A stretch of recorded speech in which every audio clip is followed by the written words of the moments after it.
Hello everyone, welcome to my channel knowledge plant. आज हम CBSE board class 10th की क्षितिज book का पाठ 6 कवि नागार्जुन जी द्वारा रचित यह दंतुरित मुस्कान और फसल कविता भावार्थ सहित पढ़ेंगे। आज की हमारी कविता का शीर्षक है यह दंतुरित मुस्कान। इस कविता में कवि ने एक ऐसे बच्चे की सुंदरता का वर्णन किया है जिसके अभी अभी 1-2 दांत ही निकले हैं। ऐसा बच्चा जब मुस्कुराता है तो वह बच्चा हर किसी के मन को मिठास से भरने वाला और भाव विभोर कर देने वाला होता है। उसकी मुस्कान देखकर सारी निराशा दूर हो जाती है। चलिए स्टार्ट करते हैं। तुम्हारी यह दंतुरित मुस्कान मृतक में भी डाल देगी जान। कवि छोटे बच्चे को संबोधित करते हुए बता रहे हैं कि ऐसा बच्चा जिसके अभी अभी दांत निकले हो, तुम्हारी अर्थात बच्चे की दंतुरित मुस्कान इतनी प्यारी है कि उसे देखकर बेजान में भी जान आ जाए, यानी कि मृतक में भी जान आ जाए। धूली धूसर तुम्हारे ये गात, धूली धूसर धूल मिट्टी और गात शरीर। बच्चे का शरीर यानी कि धूल और मिट्टी से भरा हुआ है। जब वो बच्चे को देखते हैं खेलते हुए तो उसका शरीर मिट्टी से भरा हुआ है और उसे देखकर ऐसा लगता है छोड़कर तालाब मेरी झोपड़ी में खिल रहे जलजात। जलजात यानी कि कमल। ऐसा लगता है कि जैसे कमल तालाब को छोड़कर मेरी झोपड़ी अर्थात कवि की झोपड़ी में खिल रहा है। परस पाकर तुम्हारा ही प्राण पिघलकर जल बन गया होगा कठिन पाषाण। कवि यहाँ बता रहे हैं कि तुम्हें छूकर ही कठोर पाषाण अर्थात पत्थर पिघलकर जल बन गया होगा, यानी कि पानी बन गया होगा। यानी कि कितना भी कठोर हृदय वाला इंसान हो, अगर वह भी बच्चे के साथ रह ले तो उसका भी मन बदल जाता है। छू गया तुमसे कि झरने लग पड़े शेफालिका के फूल, बांस था के बबूल। कवि बता रहे कि बच्चा इतना प्यारा और मन को मोह लेने वाला है कि चाहे इंसान बांस या बबूल अर्थात घमंडी और कठोर शब्द चुभाने वाला हो, अगर वह भी बच्चे की मुस्कान देख ले और उसे स्पर्श कर ले तो उसमें से भी शेफालिका के फूल झड़ने लगते हैं और वह इतना कोमल बन जाता है कि प्यार से बोलने लगता है। तुम मुझे पाए नहीं पहचान, देखते ही रहोगे अनिमेष। कवि यहाँ पर बता रहे हैं कि जब वो बच्चे के पास गए तो उन्होंने बच्चे से पूछा कि क्या तुम मुझे पहचान नहीं पाए और क्या तुम मुझे ऐसे ही देखते रहोगे अनिमेष, यानी कि बिना पलक झपकाए, कि क्या तुम मुझे बिना पलक झपकाए ऐसे ही देखते रहोगे। थक गए हो आंख लूं मैं फेर, लगता है बिना पलक झपकाए तुम ऐसे देख रहे हो तो थक गए होंगे। क्या मैं अपनी आंखें फेर लूं, यानी कि अपना ही चेहरा घुमा लूं जिससे तुम थक ना जाओ। क्या हुआ यदि हो सके परिचित ना पहली बार। क्या हुआ यदि पहली बार में ही एक दूसरे से परिचित नहीं हुए और मुझे नहीं पहचान पाए, क्योंकि जब बच्चा पहली बार देखता है किसी को, अजनबी को, और ऐसा लगता है कि जैसे वो उसे बिना पलक झपकाए सिर्फ देख रहा है, उससे उसकी जान पहचान नहीं है। तो यहाँ पर कवि यही बताना चाहते हैं कि क्या हुआ अगर पहली बार में नहीं पहचान पाए। यदि तुम्हारी माँ ना माध्यम बनी होती आज, मैं ना सकता देख मैं ना पाता जान। और यदि तुम्हारी माँ आज माध्यम ना बनी होती तो मैं तुम्हें देख ना पाता और ना जान पाता, यानी कि तुम्हारी माँ के माध्यम से ही मैं तुम्हें जान पाया हूँ। क्योंकि बच्चे के जीवन में माँ का महत्व बहुत होता है। तुम्हारी ये दंतुरित मुस्कान और तुम्हारी ये दंतुरित मुस्कान बहुत ही मन को मोह लेने वाली है, बहुत ही प्यारी है। धन्य तुम माँ भी तुम्हारी धन्य। कवि इन पंक्तियों में बता रहे कि तुम भी धन्य हो और तुम्हारी माँ भी धन्य है जिसने तुम्हारी देखरेख की।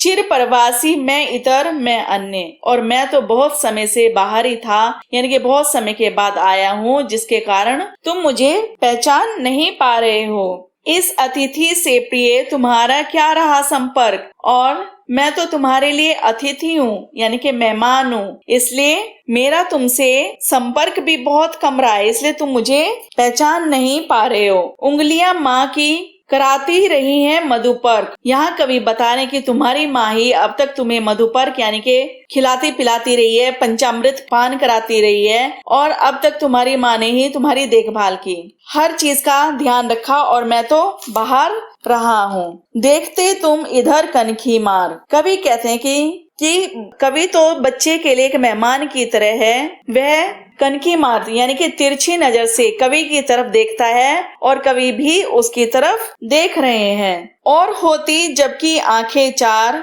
और कवि बताते हैं कि जब वो एक दूसरे को देखते हैं तो उनसे उनकी आंखों का सामना होता है तो बच्चा हंस देता है। तब तुम्हारी दंतुरित मुस्कान मुझे लगती बड़ी ही छविमान। यहाँ पर इन पंक्तियों में कवि बताते हैं कि जब वो बच्चे की तरफ देखते हैं, उसकी दंतुरित मुस्कान की तरफ देखते हैं तो वह बहुत ही छविमान अर्थात बहुत सुंदर लगती है और मन को मोह लेती है। यह दंतुरित मुस्कान में काव्य भाषा की जो विशेषताएं हैं वो इस प्रकार हैं। इस कविता में वात्सल्य रस का प्रयोग किया गया है।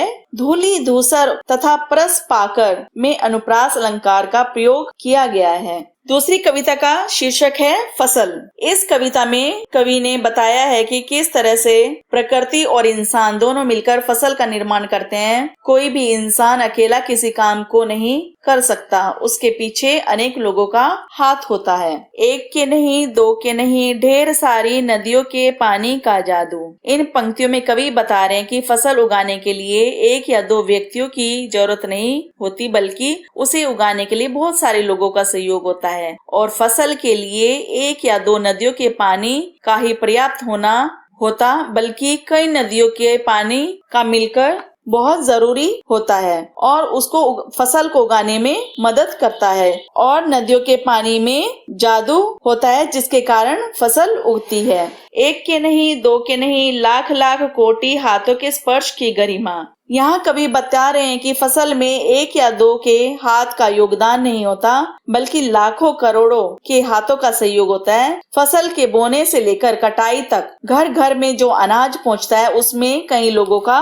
सहयोग होता है। एक की नहीं, दो की नहीं, हजार हजार खेतों की मिट्टी का गुणधर्म। यहाँ कवि बता रहे हैं कि फसल में एक या दो खेतों की मिट्टी का योगदान नहीं होता है, बल्कि हजार खेतों की मिट्टियों का जो गुणधर्म है वह छिपा होता है। फसल क्या है? और तो कुछ नहीं है, वह नदियों के पानी का जादू है वह। यहाँ कवि बता रहे कि फसल क्या है? फसल और कुछ नहीं है, केवल नदियों के पानी का जादू है जो फसलों को सींचती हैं और अपना योगदान फसलों में देती हैं। हाथों के स्पर्श की महिमा है, भूरी काली संदली मिट्टी का गुणधर्म है। यहाँ कवि कहते हैं कि फसलें किसान के हाथों के स्पर्श का जादू है, जो कि गर्मी, सर्दी और बरसात में फसल के लिए मेहनत करता है। ये उसके ही हाथों का जादू है जिससे हम अन्न की प्राप्ति करते हैं। और भूरी, काली, लाल सभी रंग की मिट्टियाँ जो कि फसल में योगदान देती हैं, क्योंकि उनका गुणधर्म भी